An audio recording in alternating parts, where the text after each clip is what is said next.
नमस्कार दोस्तों, आज हम फिर से हाजिर हैं आपके सामने लाल किताब के ट्यूटोरियल को लेके। आज हम बात करने वाले हैं बुध का भेद कैसे निकालें। दोस्तों, आपने कई बार देखा होगा कि कुंडली में जो बुध बैठा होता है तो वो किस तरह की तासीर लेके बैठा है, हमें ये जानना बहुत ज़रूरी होता है। क्योंकि कई बार जो बुध है कई अच्छी कंडीशन में बैठा होता है, पर बुध बुध से संबंधित जो है गलत रिजल्ट्स मिल रहे होते हैं। इनका कारण जो यही होता है कि बुध जो है एक ऐसा छलावरण लेके बैठा होता है कुंडली में, जिसकी पहचान करना बहुत ज़रूरी हो जाता है। लाल किताब में पंडित रूपचंद जोशी जी ने बुध के भेद को जानना बहुत ज़रूरी बताया गया है कि अगर आपको बुध का भेद नहीं पता होगा तो बुध से संबंधित चीज़ों का आप रिजल्ट नहीं निकाल पाओगे। अगर बुध अच्छी कंडीशन लिए बैठा हुआ है कुंडली में और उसके बावजूद भी वो जो है नेगेटिव रिजल्ट दे रहा है आपको, तो आपको इस केस में बहुत ज़रूरी हो जाता है कि बुध का एक भेद जो है आपको निकालना बहुत ज़रूरी होता है। तो ऐसे केस में आज मैं ये ट्यूटोरियल आपके लिए लेकर आया हूँ। कई दिनों से लोग जो हैं, जो सब्सक्राइबर्स हैं और जो फॉलोअर्स हैं, वो मैसेज कर रहे थे कि सर अब आप थोड़ा कैलकुलेटिव पार्ट पे भी लेकर आइए। तो मैंने सोचा कि बुध के भेद को लेके काफ़ी ज़्यादा कन्फ्यूजन्स हैं लोगों के बीच में। तो आज ये प्रैक्टिकल जो है कुंडली मैं आपके सामने 2 एग्ज़ाम्पल्स भी इसमें रखूँगा और आपको बताऊँगा अभी किस कंडीशन में बुध नेगेटिव होगा, किस कंडीशन में बुध पॉजिटिव होगा। अगर बुध कुंडली में बैठा हुआ है, तो वो क्या कंडीशंस के रिज़ल्ट देगा, आपको किन चीज़ों से संबंधित जो है बुरे रिज़ल्ट देगा, कब बुरे रिज़ल्ट्स देगा। इसके लिए मैं चाहूँगा कि आप कॉपी पेन ले लीजिए, अपनी कुंडली के अगर हो सके तो कुंडली कागज़ पे ड्रॉ कर के रखिए, ताकि आप भी अपनी कुंडली में बुध का एक एक्चुअल भेद, यानी कि उस बुध का एक एक्चुअल रूप आप निकाल सके कि बुध किस ग्रह की तासीर लिए बैठा हुआ है। चलिए दोस्तों, सबसे पहले बताऊं आपको कि 1952 जो 2 वॉल्यूम्स हैं पंडित रूपचंद जोशी जी की, ओरिजिनल जो वॉल्यूम्स हैं, उनको जो लिप्यांतरण किया गया पंडित बेनी माधव गोस्वामी जी ने, उनके जो वही वॉल्यूम मैं सजेस्ट करता हूं अपने स्टूडेंट्स को, और वही वॉल्यूम से मैं भी रेफरेंस लेता हूं। और उसके जो पेज नंबर 537 यानी कि 537 नंबर पेज पर ये डिटेल्स सारी दी हुई हैं। बाकी ये डिटेल्स भी मैं आपको वो सेम एग्जांपल भी आपको समझाऊंगा, पर उससे पहले मैं आपको एक अनदर एग्जांपल यहाँ पे समझाता हूँ। ये मैंने कुंडली ली है, यहाँ पे देखिए बुध जो है 12वें घर में बैठा हुआ है और यहाँ पे शनि के साथ है। अब यहाँ पे बुध नीच का है। कई बार क्या होता है कि बुध नीच का होता है फिर भी रिजल्ट अच्छे देता है। वो डिपेंड्स करती है कंडीशन। कई बार बुध जो है अच्छे ग्रहों में आ जाता है, मान लीजिए वो दूसरे में है, मान लीजिए वो चौथे में है, तो वहाँ पर वो अच्छे रिजल्ट भी गिनाता है कि हाँ अच्छे रिजल्ट्स के लिए वो हकदार है। क्योंकि यहाँ पर जो है बुध अगर अच्छी कंडीशन में होगा तो वो राजयोग का भी कारक है। अब यहाँ पर जो हम देखेंगे कि बुध जो है, देखिए 12वें घर में यहाँ पर है। अब इसकी कैलकुलेशन कैसे करेंगे कि हम बुध को कैसे कैलकुलेट करें। तो यहाँ पे दोस्तों थोड़ा सा ट्विस्ट आ जाता है और थोड़ी सी चीज़ें जो यहाँ पे बदल जाती हैं। तो इनको समझाने का मैं यहाँ पे प्रयास करूँगा आपको कि किस तरीके से हमने बुध कैलकुलेट करना है। देखिए लाल किताब में सिंपली जो है चीज़ें दी गई हैं कि यानी कि हर एक ग्रह का एक पावर, यानी कि हर एक ग्रह की एक बल होता है। कि मान लीजिए बृहस्पति यहाँ पहले घर में है, तो बृहस्पति को हम पहले लिखेंगे। ये देखिए सबसे पहले मैंने यहाँ पे ऊपर प्लैनेट्स लिख दिए हैं कि जितने यहाँ पे ग्रह हैं, ठीक है, जैसे जुपिटर, सन, मून, वीनस, मार्स, मरकरी। ठीक है, ये मैंने हिंदी और इंग्लिश दोनों में आज समझाने का प्रयास किया है, ताकि कुछ जो व्यूअर्स हैं वो मतलब इंग्लिश वर्ड्स को ही समझ पाते हैं। कुछ देखिए ऑल ओवर इंडिया में हर जगह हिंदी नहीं चल पाती है, कुछ लोगों को हिंदी में प्रॉब्लम्स होती है, पर मैं इनको समझाऊंगा और हिंदी और इंग्लिश दोनों में आपको। तो यहाँ पे देखिए पहला जो है, पहले खाने में जो है गुरु, गुरु का पहला खाना ये लिख दिया हमने यहाँ पे। और सूर्य कहाँ है, सूर्य देखिए 11वें खाने में है, हमने 11वां लिख दिया। चंद्र कहाँ है, 5वें खाने में है, हमने 5वां लिख दिया। एक कॉलम तो आप ऐसा बनाएंगे जिसमें ग्रह कौन से खाने में बैठे हैं, यानी कि कौन से हाउसेज में बैठे हैं, सबसे पहले हमें वो नोट डाउन करना है। जब हमने नोट डाउन कर दिया, तब लाल किताब में जो मेन सिद्धांत है यानी कि हर एक ग्रह का एक अपना ग्रह बल जो होता है, ग्रह बल होता है, यानी कि उसकी पावर होती है। तो यहाँ पे जुपिटर जो है यानी कि गुरु ग्रह की जो पावर है, गुरु जो ग्रह बल है वो 6 है। तो ये फिक्स हैं, ये फिक्स रहेंगे। ये जो मैंने ग्रह बल यहाँ लिखे हैं ये फिक्स हैं, यानी कि गुरु का ग्रह बल 6 होगा, सूर्य का ग्रह बल 9 होगा, चंद्र का ग्रह बल 8 होगा, शुक्र का ग्रह बल 7 होगा, मंगल का ग्रह बल 5 होगा, बुध का ग्रह बल 4 होगा, शनि का ग्रह बल 3 होगा, राहु का ग्रह बल 2 होगा, केतु का ग्रह बल 1 होगा। ठीक है। अब जब हमने ये चीजें देख ली, अब इसके बाद में आपको साथ के साथ ही समझाता रहता हूँ। देखिए ये जो ग्रह बल है यहाँ पे, ठीक है, इस ग्रह बल को आप समझ लीजिए कि ये ग्रह बल हैं फिक्स। ठीक है। अब इनका टोटल आपने कैसे करना है, इनको मल्टीप्लाई करना है, यानी कि ये वाली फिगर को और ये वाली फिगर को आपने मल्टीप्लाई करना है। मल्टीप्लाई करेंगे 6 वन जा 6, तो यहाँ पे ये आ गया आपका 6। ठीक है, ये आ गया। जब ये 6 आएगा तो 6 वन जा 6 हो गया, यानी कि 6 कम 6 11 9 99, 8 पंजे 40, 10 सते 70। ठीक है, 5 एकम 5, 12 चक्के 48, 48, 12 36। अब ये आपने टोटल निकाल लेना है इनका हर एक का। अब आपने यहाँ पे टोटल निकाल लिया। जब आपने टोटल निकाल लिया, टोटल निकालने के बाद आप क्या करेंगे, यहाँ पर जो है आप आएंगे नीचे।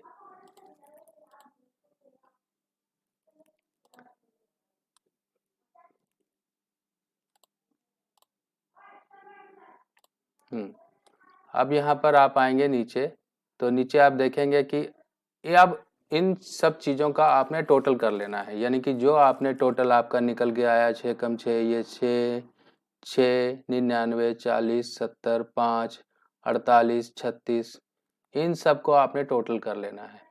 जब आप इन सब को टोटल कर लेंगे तो टोटल करने के बाद ये बना 309। ठीक है, ये टोटल, इसका जो टोटल करेंगे ये 309 बना है।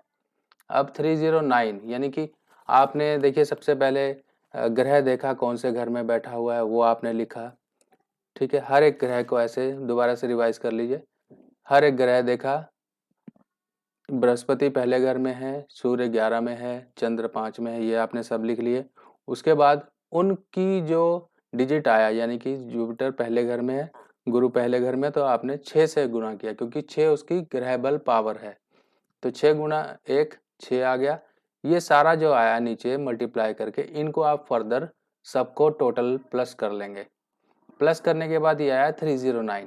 अब जो 309 आया, 309 को आपने फर्दर डिवाइड करना है 9 से।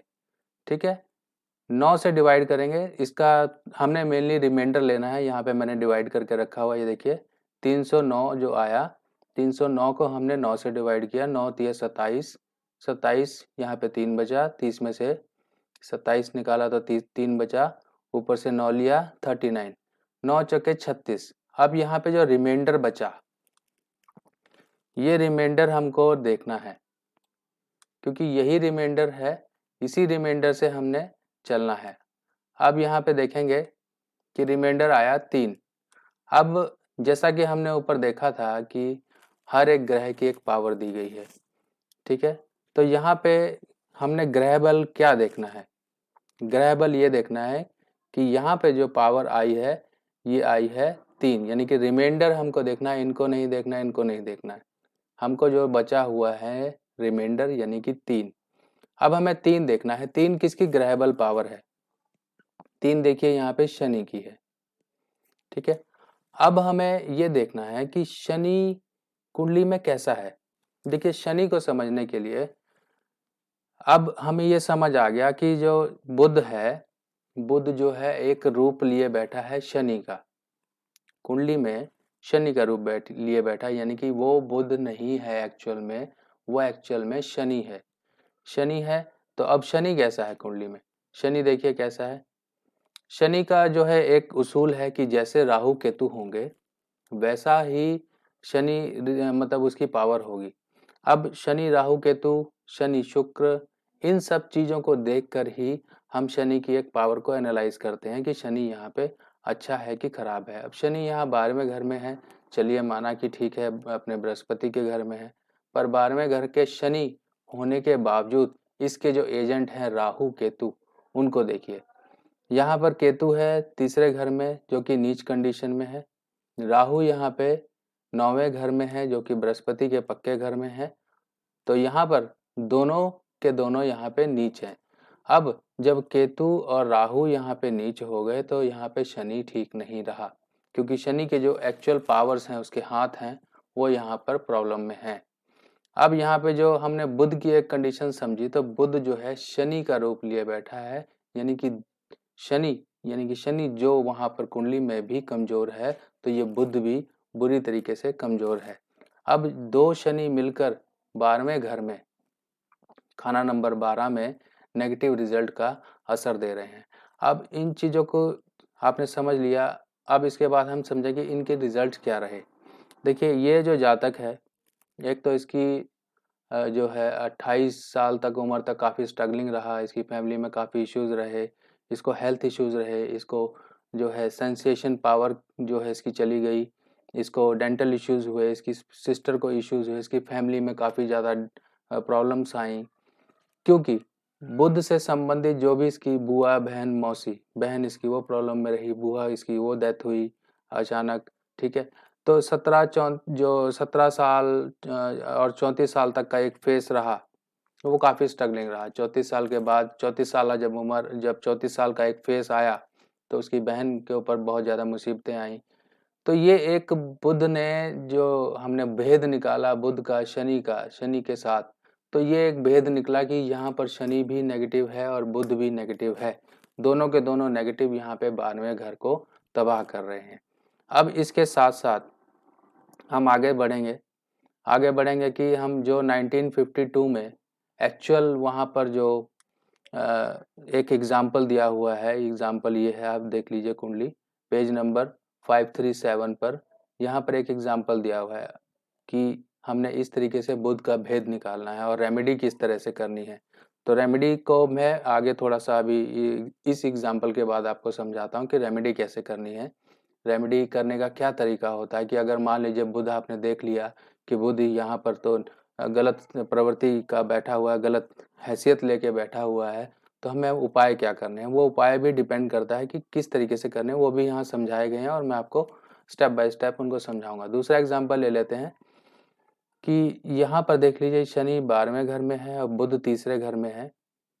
ये रहे इनकी पोजीशनिंग, यानी कि कौन से घर में कौन सा ग्रह है और उसके जो ग्रह बल हैं, जैसे गुरु का 6, सूर्य का 9, चंद्र का 8, ऐसे हमने सारे ग्रह बल लिए, उनके बाद उनको मल्टीप्लाई किया, मल्टीप्लाई करके ये फिगर आया, फिगर करने के बाद उनको टोटल किया, टोटल 219 आया, 219 को हमने डिवाइड किया 9 से, तो यहाँ पर भी एक्चुअल जो आया वो 3 आया। अब यहाँ पर एक्चुअल ताकत जो 3 आई वो शनि की आई, यानी कि शनि को अब हम देखेंगे शनि यहाँ पे क्या कंडीशन का है। शनि यहाँ 12वें घर में है, बुध यहाँ पर तीसरे घर में है, ठीक है। अब बुध जो है शनि की पावर लिए बैठा है, शनि यहाँ पे ऑलरेडी यहाँ पर वीक है, क्यों? क्योंकि राहु और केतु यहाँ पे शनि से आगे हैं और शनि यहाँ पर बाद के घरों में है। ये उसूल हो जाता है जब राहु और केतु उसके एजेंट्स जो हैं अगर शनि से पहले घरों में हो जाते हैं, पहले घर यानी कि 1 से 6 घर जो होते हैं वो पहले होते हैं और 6 के बाद जो 12वें नंबर तक घर होते हैं वो बाद के घर होते हैं। तो शनि जो है पहले घरों में ही ज़्यादा उत्तम कहलाया जाता है। अगर मान लीजिए उसके एजेंट उससे आगे हो जाएंगे तो वो चीज़ें शनि के लिए नेगेटिव हो जाएंगी। तो यहाँ पर जो है हमने देखा कि यहाँ पर जो बुध है वो डबल नेगेटिव कंडीशन का है, क्योंकि उसकी जो तासीर है, उसकी जो एक्चुअल पावर है, वो भी शनि जो है वो भी यहाँ पर नेगेटिव है। अब इसके अलावा अब हम समझेंगे कि रेमेडीज किस तरीके से की जाती है। ये चीज़ें आपने समझी, ये चीज़ें समझी कि हाँ जब ओवरऑल कंडीशन काम कर रही हैं, मगर इसके साथ साथ एक उसूल और दिया हुआ है, जो उसूल है 5वें घर का खाली होना। अगर जो 5वां घर खाली है, ये देखिए यहाँ पर मैंने अंडरलाइन भी किया हुआ है, अगर नंबर 5 खाली होवे तो जिस घर में सूरज हो और जैसा घर में वह सूरज हो वैसा ही बुध होगा। अब इसको समझिए कैसे। अगर मान लीजिए पांचवा घर खाली होता तो हमें देखना था कि सूर्य यहाँ पे कहाँ है। ठीक है, सूर्य यहाँ तीसरे घर में है। अब मान लीजिए पांचवा घर यहाँ पर तो ऑलरेडी मंगल और शुक्र यहाँ पर हैं, तो ये उसूल काम नहीं करेगा कि जहाँ सूर्य है हमें वो देखना है। अगर मान लीजिए ये खाली ही होता तब हम सूर्य को देखते। अब यहाँ पे सूर्य की क्या कंडीशन है, सूर्य यहाँ पे अपने दोस्त मंगल के घर में है और यहाँ पर जो है मंगल यानी कि आपस में इन्होंने जड़ की अदला बदली कर रखी है और जो है यहाँ पे सूर्य का घर भी ठीक है और मंगल का घर भी ठीक है, तो यहाँ पे सूर्य जो है काफी पावरफुल हुआ। अगर मान लीजिए ये कंडीशन आ जाती कि पांचवा घर खाली था और हमने बुध का भेद निकाला और सूर्य के साथ यहाँ पे बुध मिला हुआ मिलता, तो ये कंडीशन बहुत ही ज्यादा पावरफुल हो जाती। बुध को हम कहते कि बहुत ही पावरफुल है। ठीक है, तो इन चीज़ों को हम ऐसे चीज़ों को हम डिफरेंशिएट कर सकते हैं और कैसे पता लगा सकते हैं कि बुध एक्चुअल में है क्या। बुध एक्चुअल में यहाँ पे सूर्य है, बुध नहीं है, वो सूर्य है, क्योंकि उसमें सारी पावर्स जो है सूर्य की होती। अगर वो जो पांचवा घर खाली होता तो सूर्य कैसा था वो डिपेंड करता। अगर सूर्य अच्छा होता तो वहां पर बुध भी अच्छे रिजल्ट देता। अब यहाँ पर जो है कंडीशन अच्छी है तो हम कह सकते हैं कि सूर्य जो है बुध की पावर लिए बैठा है, बुध का एक छलावरण लिए बैठा हुआ है, उसके अंदर जो एक्चुअल एनर्जी है बुध के अंदर वो सूर्य की एनर्जी है और सूर्य की तरह रिजल्ट करेगा वो। तो इसके साथ साथ अब जो है हम रिजल्ट हमने देख लिया कि मान लीजिए बुध जो है खराब है, तीसरे और नौवें का बुध जो है पंडित जी ने कहा कि ये खराब है और इसके लिए जो है हमें सिंपली जो रेमेडी बताई गई है वो गोली, लोहे की गोली यानी कि फौलाद की गोली। फौलाद को शनि का कारक वस्तु मानी गई है, शनि उसको संबोधित करता है और जो गोलाई है वो बुध की है। अब गोली को हमने लाल रंग के पेंट से उसको रंगा, यानी कि तीसरे और नौवें के बुध के लिए जब हमने लाल रंग के पेंट से उसे रंगा तब उस पे जो है हमने मंगल का असर भी दिया, यानी कि शनि, मंगल और बुध हमने तीनों चीजें बना के उसे अपने पास रखा, जिससे जो बुध का तीसरे और नौवें का असर है वो कम हो जाता है। ठीक है, उसमें काफी रिलीफ मिलते हैं। मगर अगर जो इसके अलावा एक कंडीशन और है कि अगर बुध जाति स्वभाव में अच्छा हो। अब यहाँ पर अगर पांचवा घर खाली होता और बुध जाति स्वभाव का अच्छा होता तब हमें जो है जो है लोहे की गोली की बजाय, शनि की मदद लेने की बजाय बुध को कांच की गोली से हमने लाल रंग से रंगना होता, क्योंकि यहाँ पर बुध का जाति स्वभाव अच्छा था। अगर बुध का जाति स्वभाव अच्छा होता तो कांच की गोली लें और उसमें वो रंग शामिल करें जिस ग्रह की तासीर लिए वो बुध बैठा हो। अगर मान लीजिए बुध यहाँ पे सूर्य की तासीर लिए बैठा है तो हमें सूर्य का रंग देना है, वो भी कांच की गोली पर। अब इसके अलावा कंडीशन आ जाती है इस टेबे की बात करें हम, यहाँ पे बुध भी नीच है और शनि भी यहाँ पर खराब है। तब ऐसे कंडीशन में क्या होता है कि 12वें बुध वाले के लिए जनरली क्या किया जाता है कि हम लोहे का छल्ला बोलते हैं, वो भी जिसमें जोड़ ना लगा हो, ऐसा छल्ला। ये देखिए मार्केट में आप लेने जाते हैं तो कई लोग कट वाला छल्ला ले लेते हैं, कट वाला छल्ला नहीं होता और स्टील का छल्ला होता है प्रॉपर। जो अगर आपको लाल किताब की रेमेडी करनी है और एक्चुअल जो आपने शनि को, अपने बुध को सही करना है, तो ऐसा बिना जोड़ का छल्ला ही पहना जाता है और छोटी उंगली में पहना जाता है। मैं आपको थोड़ा वीडियो भी दिखा दूं कि वीडियो में ये किस तरह से आप इसको समझ सकते हैं। ये देखिए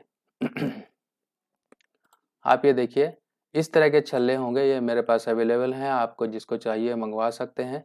ये छल्ले इस तरह से होंगे, देखिए इनमें कहीं पर भी जोड़ नहीं है और ये छल्ले जो हैं स्टील के, प्योर स्टील के छल्ले होते हैं जिनको की छोटी उंगली में पहना जाता है। ठीक है, आप अगर दोबारा देखना चाहें ये वीडियो तो दोबारा देख सकते हैं।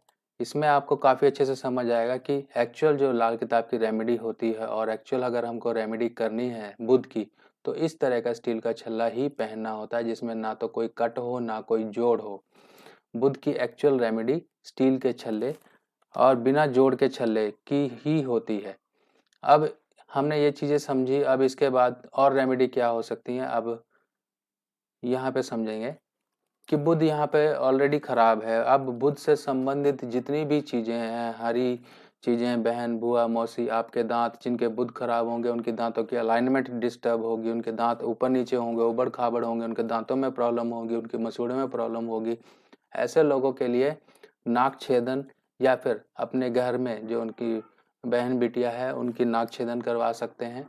और अपने दांतों को वो खासकर फिटकरी से मांजें, फिटकरी से साफ करें। फिटकरी ऑनलाइन भी अवेलेबल है, पाउडर जो होता है 150-200 रुपये का आपको पाउडर मिल जाएगा। पाउडर मंगा के रखिए जिनकी जो है बुध खराब है, क्योंकि जब बुध खराब होगा तो ऑलरेडी सारी चीज़ों पर असर आना शुरू होगा। आपकी बोलवाणी अच्छी नहीं रहेगी, आपकी बहन बुआ मौसी की हालत खराब होगी, आपकी शुक्र आपकी वाइफ का है जो है वो रिलेशन ठीक नहीं रहेगा। शुक्र खराब होगा तो चंद्रमा यानी कि आपकी माता पर मुसीबतें आएंगी, आपके माता कष्टों में रहेंगी, ठीक है। और पैसे संबंधी आपको दिक्कतें रहेंगी। पैसे चाहे जितना मर्जी आप जोड़ने की कोशिश करें, पैसा नहीं जुड़ेगा। अगर जुड़ेगा तो कहीं ना कहीं ये पैसा अपना रास्ता बना के निकल जाएगा। आपकी बोलबाणी, आपके अंदर जो गुस्सा है वो कहीं ना कहीं आपके लिए मुसीबतें खड़ी करेगा। यानी कि ओवरऑल चीज़ें कनेक्टेड हैं बुध से। बुध को आप छोटी मोटी जो है भूल ना लेके चलें। छोटी मोटी एनर्जी नहीं है, ये बहुत बड़ी एनर्जी है। इसको संभालना और इसको सही रखना बहुत ज़रूरी हो जाता है। अगर जो बुध खराब है तो घर में आप तोता मैना ये सब कुछ ना पालें। कंडीशंस डिपेंड करती हैं कि कब पालना है कब नहीं पालना है। और दांतों का खास कर ख्याल रखिए जितना हो सके, क्योंकि बुध दांत कहलाए गए हैं लाल किताब में। अगर आपने दांतों को सही रखा, अपने दांतों का केयर रखा। कई लोग जिनका बुध खराब होता है वो लोग गुटखा खाते हैं, दांतों को खराब करते हैं, ठीक है, ब्रश नहीं करते हैं ढंग से, या फिर सुबह शाम कम से कम आप नॉर्मल पानी से या फिर खाना खाने के बाद दांतों को जितना ख्याल रखेंगे बुध उतना अच्छा रहेगा। और बहन बुआ मौसी या छोटी कन्याएं, इनका आप आदर करें। नवरात्रे आते हैं, नवरात्रों को आप छोटी कन्याओं को स्टडी मटेरियल्स दें, ठीक है, कॉपी पेन पेंसिल ये चीज़ें। और लोगों को, कईयों को तो ये तक देखा गया है जिनके बुध खराब है उनको लोगों से पेन लेना बहुत अच्छा लगता है। जगह जगह से ये यही काम करते रहते हैं और अपने बुध को ना चाहकर भी खराब करते हैं। घर में तोता मैना पाल लेते हैं। ये सब चीज़ें बहुत ही नेगेटिव इम्पैक्ट देती हैं और इन चीज़ों से बचना चाहिए। तो दोस्तों अब जो है इसके साथ साथ रेमेडीज़ यही बताई गई हैं कि अगर मान लीजिए बुध खराब है तो बकरी का दान आप कर सकते हैं। बकरी को मूंग दाल खिला सकते हैं, रात को मूंग भिगोइए और सुबह आप पक्षियों को डालिए। अब इसके साथ साथ हमें जो रेमेडीज़ बताई गई हैं कि मान लीजिए बुध का भेद आपने निकाल लिया और कौन सा ग्रह बन रहा है कि वो तासीर मान लीजिए बृहस्पति की लेके बैठा है, तो हमें सिंपली रेमेडीज़ को मिला जुला के करना पड़ेगा। गोलाई तो हमें देनी ही पड़ेगी। जैसे कि बुध अगर बृहस्पति का भेद लिए बैठा है तो हमें सोने की गोली रखनी है। बुध चंद्र का रखा है तो हमें चांदी की गोली लेनी है। पर इनके साथ साथ हमें और रेमेडीज़ भी करनी होंगी। अगर आप सोचे कि सिर्फ गोली रख ली जेब में और हो गया काम, नहीं, ऐसा कभी नहीं होगा। ये आपकी गलतफहमी है। अगर मान लीजिए बुध चंद्रमा का भेद लेके बैठा है तो चंद्र की गोली आप अपने पास रखिए, यानी कि चांदी की गोली पास रखिए। और माता रूपी जितनी महिलाएं हैं उनका आप आदर सत्कार करिए, उनसे आशीर्वाद लीजिए। अगर वो शुक्र का लेके बैठा है तो जो लेडीज हैं उनका आप सम्मान कीजिए, अपनी औरत का सम्मान कीजिए। ये सब चीजें बताई जाती हैं। अगर वो केतु का रूप लेके बैठा है तो आपको दो रंगी चीजें रखनी है। दो रंगी चीजें यानी कि जो सुलेमानी हकीक होता है या फिर सुलेमानी हकीक की आप बॉल मिल जाती हैं, छोटी छोटी जो ब्रेसलेट टाइप की बॉल्स होती हैं, अगर आप वो रखेंगे या फिर आप कुत्ता पालेंगे दो रंगा कुत्ता, तब वो जाके रेमेडी काम करेगी। दो रंगी चीज अपने पास रखिए, मगर उससे संबंधित चीज का भी आपने आदर करना है और उसकी सेवा करनी है। मान लीजिए अब यही शनि का रूप लेके बैठा हुआ है तो आपको शनि संबंधित चीज का आदर करना है। शनि संबंधित चीज यानी कि गोल गोली वो आपने रखनी है। यानी कि बुध का जिससे कनेक्शन होगा, बुध के भेद में आपको वो से संबंधित चीज गोल वो रखनी ही है। पर तीसरे नौवे के बुध के भेद के लिए पंडित जी ने लाल गोली का जो रहस्य बताया है कि लाल गोली रखनी है, लोहे की गोली पे लाल पेंट करके। इसके अलावा जो रेमेडीज हैं वो बदल जाएंगी, पर रेमेडीज वही रहेंगी कि बुध की भी आपने, बुध का भी ध्यान रखना है। बुध संबंधित जो रिश्तेदार हैं, जो जागते लोग हैं या बेजान चीज़ें हैं, उनसे आपको दूरी बनाए रखनी है। जैसे कि घर में लोग अपने गोल गोल चीज़ें रख लेते हैं, घर में जो है घर की छत पर अपने पौधे लगा लेते हैं, मटके रख लेते हैं, खाली चीज़ें रख लेते हैं। ये चीज़ों से आपको बचाव करके रखना है। और इसके अलावा जो है यही रेमेडीज़ हैं जो कि बुध की चीज़ों से बचाती हैं, बुध के जहर से बचाती हैं। बुध यहाँ पे अगर मान लीजिए शनि यहाँ पे सांप है तो यहाँ पे बुध दांत है, तो जो सांप बिना दांत का था यानी कि जहरीला नहीं था, वो यहाँ पे शनि दांत लिए बैठा है। तो छवें घर का शनि तो यही कंडीशन कहलाता है कि जहरीला सांप अगर बुध का कनेक्शन हो तो वो जहरीला सांप और डसने वाला सांप बन जाता है। तो हर एक चीज़ों को आपने एनालाइज करना है। कई तरह की बुक्स मार्केट में अवेलेबल हैं जो मिस इंटरप्रेट करती हैं लाल किताब को। लाल किताब एक नॉवल की तरह है और इंटरकनेक्टेड वर्ड्स को लेकर है, यानी कि आपको हर एक वर्ड को किस तरह से किस कनेक्शन के साथ जोड़ना है, वो काबिलियत तभी आती है जब आप बुक को लगातार पढ़ते रहेंगे। और लाल किताब का जो लोग तिरस्कार करते हैं, जो लोग उन लाल किताब के बारे में गलत बोलते हैं, इतनी चीज़ का ध्यान रख लीजिए, ये लाल किताब घूम फिर कर आपके घर आएगी और आप लाल किताब को पढ़ोगे और उसको समझोगे नहीं, तब तक आपको लाल किताब नहीं छोड़ेगी। तो लाल किताब के प्रति आदर रखिए। कोई भी किताब है, चाहे वो लाल किताब है, चाहे बृहत्पराशर होरा शास्त्र है, या किसी भी ऋषि मुनि या किसी भी सज्जन पुरुष की दी हुई जो है ज्ञान है, उसका सम्मान कीजिए। यही एक लाल किताब सिखाती है कि हम अपने सम्मान, अपने जो रिश्तेदार, दुनियावी जो रिश्तेदार हैं, खून के संबंधित रिश्तेदार हैं, किस तरीके से लाइफ में एक बैलेंस बना के चलें, सब चीज़ों को समझाती है। जो आज ये तो बात नेचुरल है, अगर कोई भी इंसान किसी को समझाएगा तो सामने वाला पहले तो यही बोलेगा कि ये बेवकूफ़ है, ठीक है, या ये गलत है, क्योंकि हर कोई इंसान समझना नहीं चाहता। समझता तभी है जब ठोकर लगती है, तब वो ठोकर का इंतज़ार करो, या फिर समझने से पहले समझ लीजिए और ठोकर आने वाली है उससे पहले आगाह हो जाइए। यही लाल किताब का एक सिद्धांत है, एक उसूल है। तो दोस्तों, आने वाली पोस्ट में दोबारा फिर मुलाकात होगी। उससे पहले मैं आपको एक चीज़ बता दूं कि आप लोगों का प्यार, आप लोगों का सम्मान, आप लोगों का आशीर्वाद मुझे मिल रहा है। तभी इसी आशीर्वाद और इसी जज्बे से मैं जो है आपके सामने लगातार वीडियोस लेकर आता रह रहा हूँ। और आप लोगों से यही आशा करता हूँ, आप जितना ज़्यादा हो सके वीडियो को शेयर कीजिए, सब्सक्राइब कीजिए और अपने कमेंट्स, अपने फीडबैक ज़रूर मुझे दीजिए। मेरा व्हाट्सएप भी है, मैं डिस्क्रिप्शन में भी है मेरा नंबर। तो आप लोगों को जो भी कोई कन्फ्यूजन हो, आप मुझे डायरेक्टली पूछ सकते हैं। अपना कोई सजेशन, कोई वीडियो बनानी है, कुछ नया टॉपिक लेकर आना है, तो वो भी मैं इंट्रोड्यूस करूँगा। बस आप लोगों का सपोर्ट इसी तरह मिलता रहे और हमारा लाल किताब परिवार भी इसी तरह से बढ़ता रहेगा। तब तक के लिए मुझे इजाज़त दीजिए, दोबारा फिर मिलेंगे। नमस्कार।